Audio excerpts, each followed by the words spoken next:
Hello students, आप सभी का वेलकम है एक बार फिर से आपके अपने YouTube channel success study point पे। तो जैसा कि हमने पीछे भी बताया था कि जो हमारा टॉपिक हिंदी के बुक सॉल्यूशन का चल रहा था उसको हम लोग बहुत ही जल्द आगे बढ़ाएंगे, क्योंकि ये टॉपिक हमारा बहुत ही पिछड़ गया था। तो आज के इस वीडियो में हम लोग अध्याय 2 यानी कि चैप्टर का नाम है हमारा विष के दांत, जिसके कि लेखक नलिन विलोचन शर्मा जी हैं। ठीक है, इसके बुक सॉल्यूशन को पढ़ेंगे। तो आज का ये अध्याय 2 का पार्ट 1 हमारा होगा।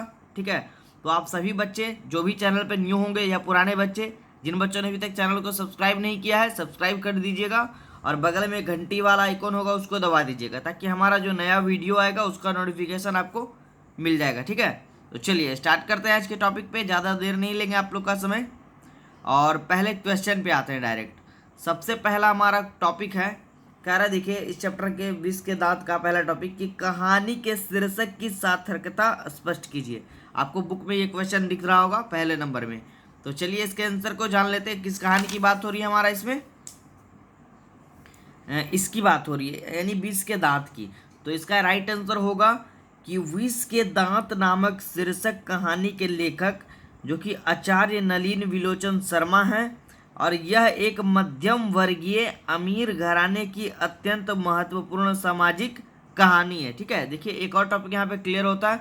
आपसे क्वेश्चन इस टाइप से भी पूछेगा कि यह जो कहानी है वो किस प्रकार की है, तो मध्यम वर्गीय अमीर घराने की अत्यंत महत्वपूर्ण सामाजिक कहानी है। ठीक है, और सेन साहब इसके मुख्य पात्र हैं और उनकी जो है 5 लड़कियां हैं और एक लड़का है। उसके बाद हम लोग इसमें जानेंगे कि उन्होंने अपने बच्चे के पालन पोषण में भेदभाव किया है और उन्होंने लड़कियों को किसी प्रकार की स्वतंत्रता नहीं दिया, परंतु उन्होंने लड़के को इतनी अधिक स्वतंत्रता दिया कि वे बड़े होकर, ये देखिए थोड़ा सा ऊपर कर लेते हैं। ठीक है, चलिए, कि वे बड़े होकर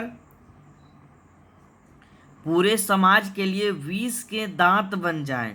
अतः इस कहानी का शीर्षक बिल्कुल ही सार्थक और उचित है। ठीक है, अब हम लोग थोड़ा सा क्वेश्चन को समझते हैं और इस क्वेश्चन पे थोड़ा सा और बात कर लेते हैं। हमारा क्वेश्चन था, देखिए, कि कहानी के शीर्षक की सार्थकता स्पष्ट कीजिए।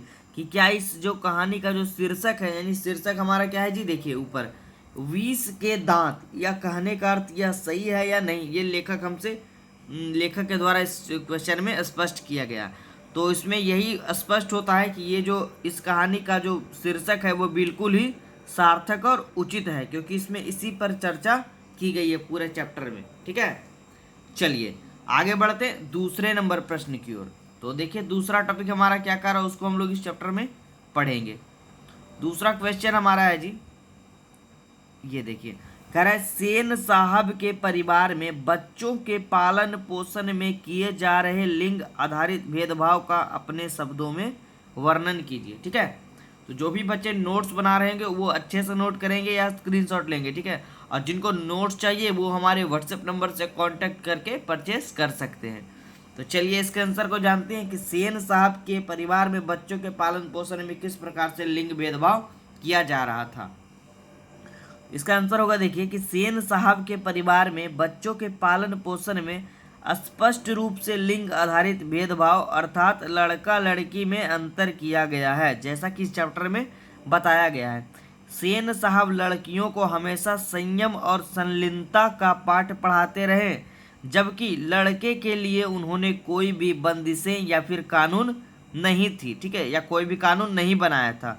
लड़कियों के लिए बहुत सी नियम कानून थे, परंतु लड़कों को, उसके बाद देखिए आगे देखते हैं क्या बोल रहा है इसमें।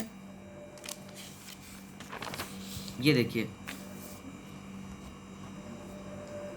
लड़कों को काफी स्वतंत्रता प्राप्त थी उनके घराने में, और उनकी नई कार के पास लड़कियों की जाने की इजाजत तक नहीं थी, जबकि लड़का उसमें बराबर छेड़छाड़ करते रहता था। मतलब उस कार में हमेशा वो लड़का, उनका जो बेटा था, वो हमेशा कुराफाती दिमाग लगाते रहता था, कुछ ना कुछ पाठ पुर्जे उसके खोलते रहते था। ठीक है, तो ये था हमारा क्वेश्चन 2 का सटीक आंसर। अब आगे बढ़ते हैं। हमारा देखिए क्वेश्चन नंबर 3 काफ़ी इंपॉर्टेंट और कई बार बोर्ड एग्जाम में पूछा है, तो आप सभी बच्चे इसको अच्छे से पढ़कर और नोट्स करके जाइएगा। ठीक है, इस बार भी बोर्ड एग्जाम में आने का ये पूरा चांस है, तो चलिए इसको हम पढ़ते हैं और इसके सुपर सॉल्यूशन को एकदम अच्छे ढंग से समझेंगे।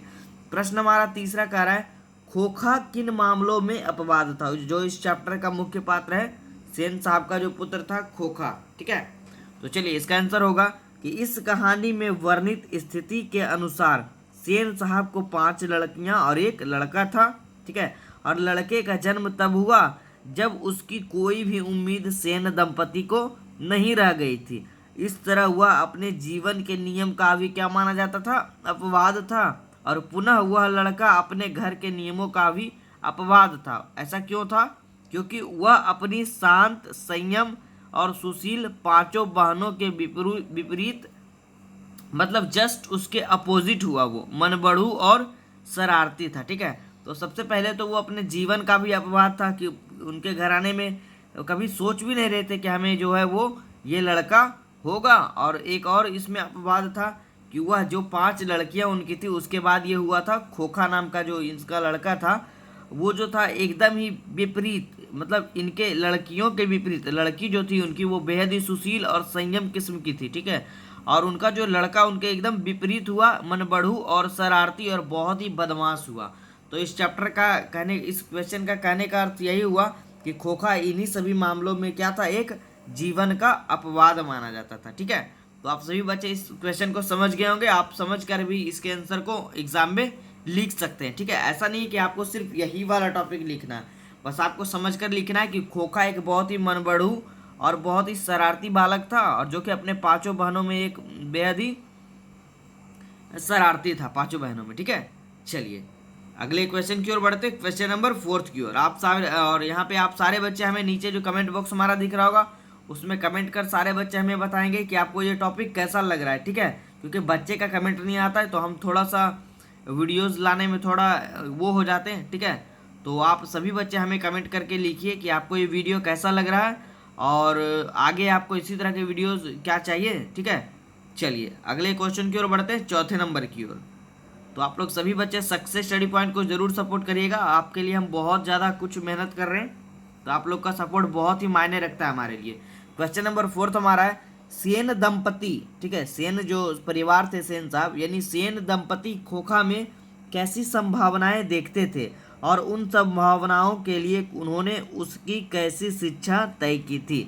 सेन दंपति कहने का अर्थ हो गया सेन साहब की पत्नी और सेन साहब दोनों के बारे में यहाँ पे चर्चा हो रही है, ठीक है। तो चलिए इसके आंसर को हम लोग जानते हैं।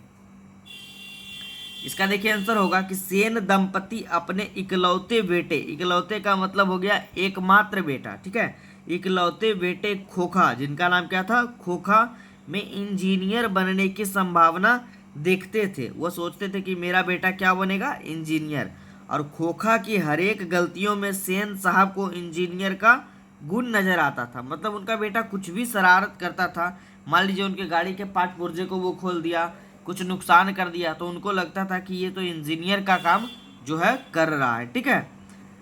क्या देखते थे, इंजीनियर बनने की संभावना देखते थे। और खोखा के हर एक गलतियों में सेन साहब को इंजीनियर का गुण नजर आता था, इसलिए उन्होंने कारखानों के बढ़ई मिस्त्री, सेन साहब का जो कारखाना था जिसके कि वो मालिक थे, उसके बढ़ई मिस्त्री को उसके साथ 1-2 घंटे समय देने की व्यवस्था की थी, ठीक है, ताकि वह उसके साथ अभी से ही ठोक पीट करना सीख जाए। मतलब कुछ कुछ इंजीनियरिंग का जो पार्ट पुर्जा है वो इधर उधर करना वो सीख जाए, ठीक है। इसीलिए उन्होंने क्या किया था, कारखाने के बढ़ई मिस्त्री के साथ उसको भेज देते थे 1-2 घंटा टाइम देने के लिए, ठीक है।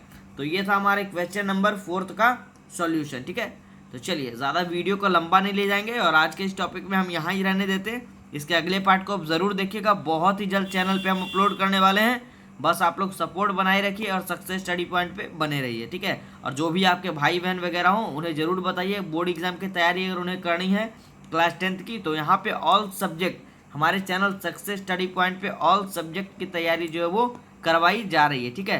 तो इस बार बोर्ड एग्जाम में आपका एक भी क्वेश्चन नहीं छूटेगा और आप अच्छे से घर बैठे तैयारी करके इस बोर्ड एग्जाम में अच्छे से अच्छे मार्क्स ला सकते हो। जैसा कि आपको पता होगा अभी की स्थिति, अभी तो क्लास वगैरह बंद है, तो आप सभी बच्चे घर बैठे आराम से पढ़िए, अच्छे से नोट्स बनाइए और अच्छे से क्वेश्चन को कवर करके एग्जाम में जाइएगा, ठीक है। तो चलिए, thank you for watching this video.